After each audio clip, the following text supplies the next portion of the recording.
তোমরা কেমন আছো? আশা করি তোমরা সবাই ভালো আছো। Welcome back to ভার্সুস 47। তো সকাল সকাল রেডি হয়ে নিয়েছি আর তোমাদের সকলকে হাইও বলে দিলাম। তো আশা করি তোমরা সবাই ভালো আছো, আমিও ভালো আছি। আমি এই বছর প্রথম 4 প্রহর ধরে মহাশিবরাত্রি পালন করলাম। তো কী কী করলাম না করলাম সবই আমি তোমাদের সাথে এই ভ্লগটার মাধ্যমে শেয়ার করব। ভ্লগটা ভালো লাগলে অবশ্যই like, comment, share and subscribe করে দিও আর আমার সাথে থেকো আর আমাকে একটু সাপোর্ট করো।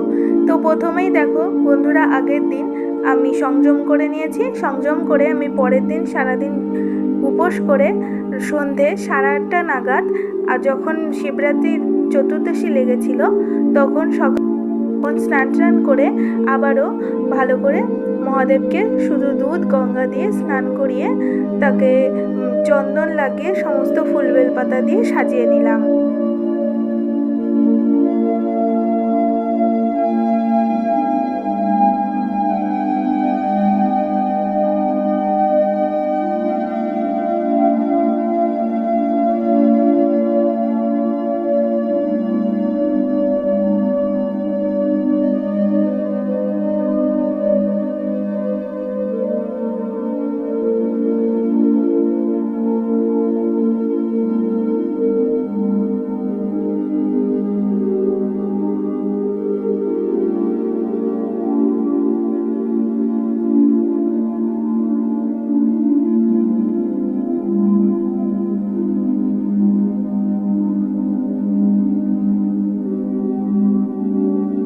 মহাদেবকে আমার সাজানো কমপ্লিট হয়ে গেছে।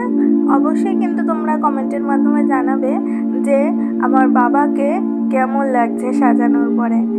তো সাজগোজ কমপ্লিট করার পরে আমি এবার ভোগ লাগিয়ে আরতি করার জন্য প্রস্তুত করে নিয়েছি সমস্ত কিছু। দেখো এখানে ধুনো, পঞ্চপ্রদীপ, জলশঙ্খ, ঠাকুরকে ভোগও লাগিয়ে দিয়েছি। ওইদিকে রয়েছে প্রদীপ, আরও যা যা লাগে আরতি করতে। এরপর আমি একে একে একটার পর একটা জিনিস দিয়ে সুন্দর করে ভগবানের আরতিটা করে নেব। চলো দেখতে থাকো।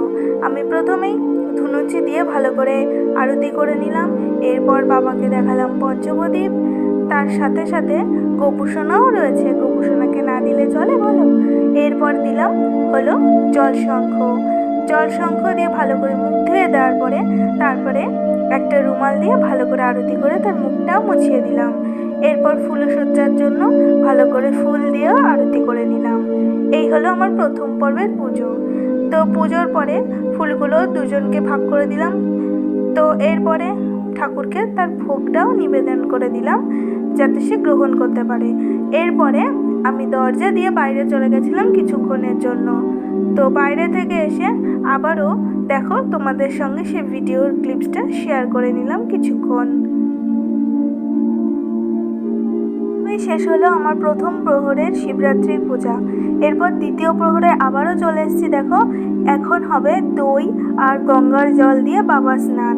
তো প্রথমেই আমি বাবার মাথায় ভালো করে দই লাগিয়ে নিচ্ছি। এবার ভালো করে বাবাকে ঘষে ঘষে নিচ্ছি যাতে বাবাকে আরও সুন্দর করে চকচকে দেখায়।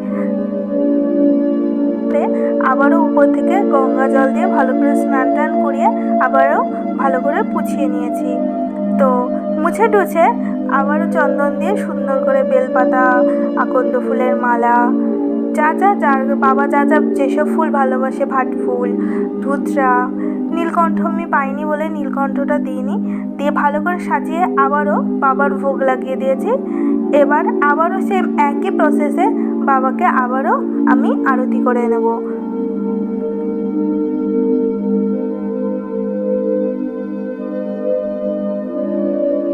এইভাবেই শেষ হলো আমার দ্বিতীয় প্রহর। এবার চলে এসেছি তৃতীয় প্রহরে।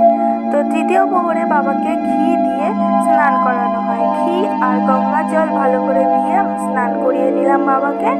এরপর ভালো করে বাবাকে মুছিয়েও নিয়েছি। মোছানোর পরে সমস্ত বেলপাতা, চন্দন দিয়ে আবারও বাবাকে সাজিয়ে নিলাম নতুন করে। তো যতবার প্রহর করবে ততবারই কিন্তু সেই ফুল বেলপাতাগুলো ফেলে দিতে হবে এবং বাবাকে নতুন করে বারবার ভোগ লাগাতে হবে। আমি আরতি করছি, একই জিনিস বারবার তোমাদের সাথে শেয়ার করলাম না। এভাবেই শেষ হলো তৃতীয় প্রহর। এবার চলে এসেছি ভোর 5:30 নাগাদ। তো প্রথমেই গোপুসোনাকে জাগিয়ে নিলাম ঘন্টা বাজিয়ে। তো ঘন্টা বাজিয়ে গোপুসোনাকে জাগানোর পরে ভালো করে গোপুসোনার চোখ, মুখ, বাঁশি, চূড়া সব সুন্দর করে সাজিয়ে দিলাম। তো সাজানোর পরে শুরু হলো বাবা স্নান।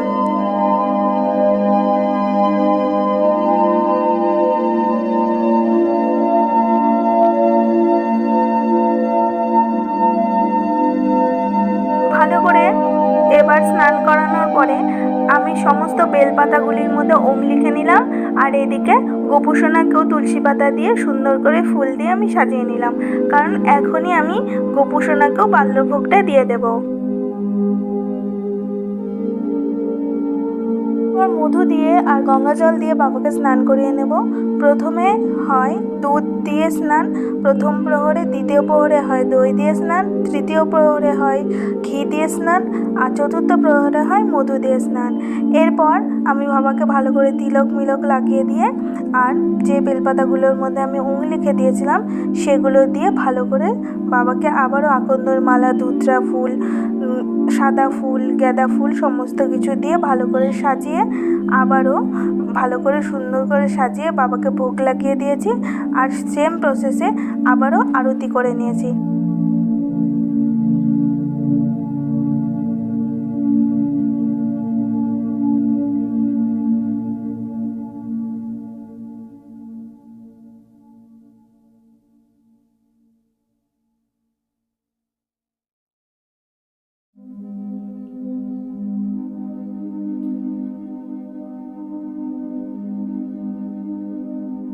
এইভাবেই শেষ হলো আমার চতুর্থ প্রহর। আর একটা ঘটের মধ্যে নিয়ে নিয়েছি দুধ, ঘি, দই, মধু, চিনি, এই যা যা পঞ্চগব্যে লাগে, আর একটা ঘটির মধ্যে নিয়েছি জল, ধূপকাঠি, মোমবাতি, 5 রকমের ফল, আর বাবা যা ভালোবাসে সেই সব ফুল নিয়ে এবার রেডি হয়ে নেওয়ার পালা। আজকে দেখো বন্ধুরা, আমি এই শাড়িটা পরবো আর জাস্ট একটা কাজল, একটু লিপস্টিক, ব্যাস। এরপরে বেরিয়ে পড়েছি হলো বাবার মাথার জল ঢালার উদ্দেশ্যে। তো দেখো বন্ধুরা কি রোদ্দুর উঠেছে সকাল সকাল, আর আমরা খালি পায়ে হেঁটে চললাম বাবার উদ্দেশ্যে। তো বাবার উদ্দেশ্যে যাওয়ার সময় রাস্তায় একটুখানি ভিডিও করে নিলাম। তো আর দেখতে দেখতে চলে এসেছি বাবা বুড়ো শিবের মন্দিরে। তো চলো এবার ভিতরে যাওয়া যাক, ভিতরে গিয়ে বাবার মাথায় জল দেওয়া যাক।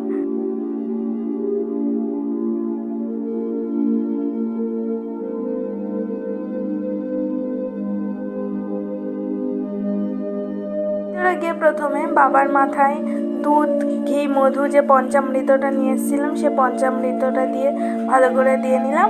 এরপর সঙ্গে সঙ্গেই আমি বাবার মাথায় জলও দিয়ে দিয়েছি।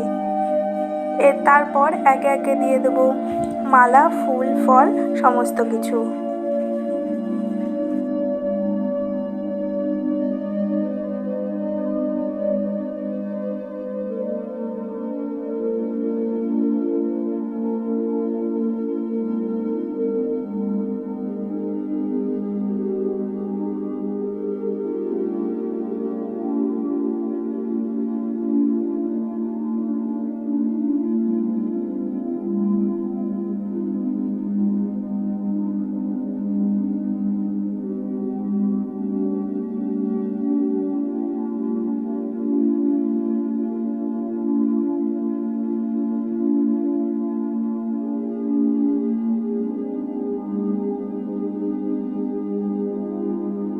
এরপর আমরা ভিতরে অঞ্জলিও দিয়েছিলাম। অনেক লোকজন ঠেলাঠেলি চাপের ভিডিও করা হয়নি, তাই তোমাদের সাথে শেয়ারও করতে পারলাম না সেটা।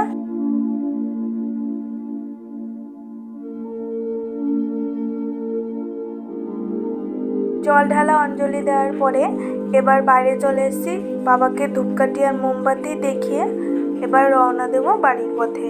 দেখো বন্ধুরা, আমরা বাড়ির দিকে রওনা হয়ে গেছি।